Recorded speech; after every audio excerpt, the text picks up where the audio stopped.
Audio Jungle.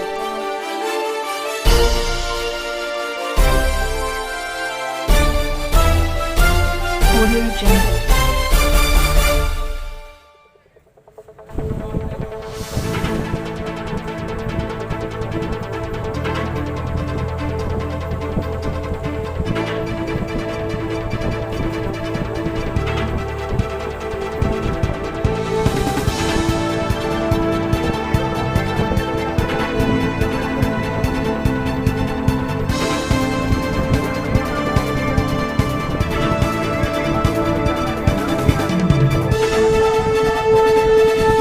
नमस्कार दोस्तों, MS news में आपका स्वागत है। मैं मनोज सिंह। खराब फसलों की गिरदावरी व मुआवजे की मांग को लेकर आज किसानों ने एसडीएम कार्यालय का घेराव किया और धरने पर बैठ गए।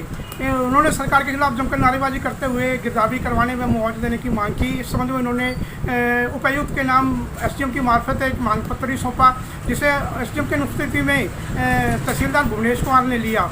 इस संबंध में जानकारी देते हुए किसान नेताओं ने बताया कि उनकी जो फसलें खराब हुई है तो सरकार द्वारा ना तो उनकी गिरदावरी की जा रही है और ना ही उन्हें कोई मुआवजा प्रदान किया जा रहा है। उन्होंने मांग की है कि जब तक उनकी गिरदावरी व मुआवजा नहीं मिलता तब तक वे अपने आंदोलन को ऐसे ही जारी रखेंगे। कि कॉटन की जो फसल है वो पूर्ण रूप से खराब हो गई है। उसके साथ दूसरी और फसलें हैं, जैसे ग्वार की है, बाजरे की है, मूंग की है, मूंगफली है, वो फसलें भी खराब हुई है। और ये जो सिरसा का जिला है, इसके अंदर नरमे की जो बिजाई है कॉटन की, वो बहुत ज़्यादा बिजाई है। और जहाँ जहाँ कॉटन की बिजाई है, चाहे वो फतेहाबाद है, चाहे बठिंडा है, चाहे इधर राजस्थान का या चाहे गंगानगर, हनुमानगढ़, चाहे इधर फतेहाबाद से आगे चले जाएँ जींद, हिसार, जहाँ जहाँ ये कॉटन है वहाँ तमाम जगह पे ये फसल खराब हो गई है। एक तो बेमौसमी बारिश हुई उसकी वजह से, लेकिन इसके साथ साथ जो बीज अब की बार किसानों को मिला है उस बीज में गड़बड़ है, बीज खराब है, नकली बीज दिया गया, जिसकी वजह से सुंडी पड़ी है। और यही बीज बीटी का जो बीज आया तो कंपनियों ने, अलग अलग कंपनियों ने इस बीटी बीज के नाम के ऊपर बेचना शुरू किया था और ये कहा था कि इस बीज की एक तो पैदावार ज़्यादा होगी और दूसरा इसमें किसी प्रकार के रोग नहीं आएंगे। अब जबकि इसमें अब रोग भी आने लगे और अब की बार तो इसके अंदर ऊपर से जैसे देखते हैं पौधे को तो बहुत अच्छा दिखता है, लेकिन अंदर से उसके टिंडे को खोल के देखते हैं तो वो गला हुआ निकलता है और उसमें एक गुलाबी सुंडी उसमें दिखाई दे रही है, जिससे किसान जो है अपना उसका खर्चा भी पूरा लग गया है। और सबसे लंबी खेती है ये, 8 महीने की खेती है और इसमें ज़्यादा खर्चा लग गया किसान का। और अब जब पकाई के ऊपर आया तो ये बीमारी के अंदर से जो टिंडा है वो सही नहीं निकला, उसका रेशा नहीं बन पाया, इस वजह से फसल खराब हो गया। तो उसको मुआवजे को लेके मांग है कि 50,000 रुपये प्रति एकड़ के हिसाब से किसानों को सरकार मुआवजा दे।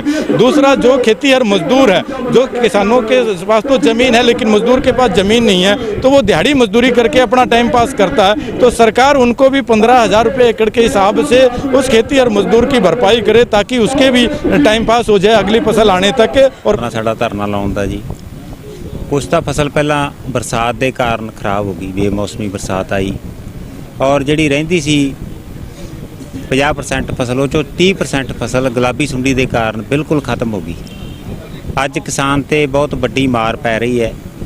किसान नूं आउण वाली फसल बीजण वास्ते बहुत वड्डा फिक्र होया पिया कि जे नरमे की फसल खराब होने के कारण आड़तीए ने भी अगों जवाब देता, आड़तीआ भी नहीं कोई पैसा दे रहा, क्योंकि आड़तीए ने तो फेर ही देने सी जे उन्हां कोले कोई फसल जांदी। अज ये स्थिति हुई पई किसान की कि किसान खुदकशियां करने लई मजबूर हुआ। ਉਹਦੇ ਲਈ ਅੱਜ ਅਸੀਂ ਇਕੱਠੇ ਹੋਏ ਹਾਂ, ਸਾਰੇ ਡੱਬ ਵਾਲੀ ਤਹਿਸੀਲ ਦੇ ਜਿੰਨੇ ਵੀ ਪਿੰਡ ਹੈ, ਸਾਰੇ ਪਿੰਡਾਂ ਦੇ ਵਿੱਚੋਂ ਕਿਸਾਨ ਭਰਾ ਆਏ ਹੈ ਤੇ ਅੱਜ ਅਸੀਂ ਇੱਕ ਅਲਟੀਮੇਟਮ ਦੇਣਾ ਐਸਡੀਐਮ ਸਾਹਿਬ ਨੂੰ ਕਿ 2 ਦਿਨਾਂ ਦੇ ਵਿੱਚ ਸਾਡੇ ਨਾਲ ਜਾ ਕੇ, ਸਾਡੇ ਖੇਤਾਂ ਦੇ ਵਿੱਚ ਜਾ ਕੇ ਗਿਰਦੌਰੀ ਕੀਤੀ ਗਈ, ਸਾਡੇ ਕਿਸਾਨ ਭਰਾਵਾਂ ਨੂੰ ਨਾਲ ਲੈ ਕੇ ਤਾਂ ਠੀਕ ਹੈ, ਨਹੀਂ 2 ਦਿਨਾਂ ਬਾਅਦ ਅਸੀਂ ਪਿੰਡਾਂ ਦੇ ਵਿੱਚ ਪ੍ਰਚਾਰ ਕਰਕੇ ਇਕੱਠ ਨੂੰ ਵਧਾ ਕੇ ਅਸੀਂ ਐਸਡੀਐਮ ਜਿਹੜਾ ਇਹਦਾ ਕਾਰਜਾਲਾ ਹੈ ਇਹਦਾ ਪੂਰਨ ਤੌਰ ਤੇ ਸਾਰਾ ਕਾਰੋਬਾਰ ਠੱਪ ਕਰਾਂਗੇ।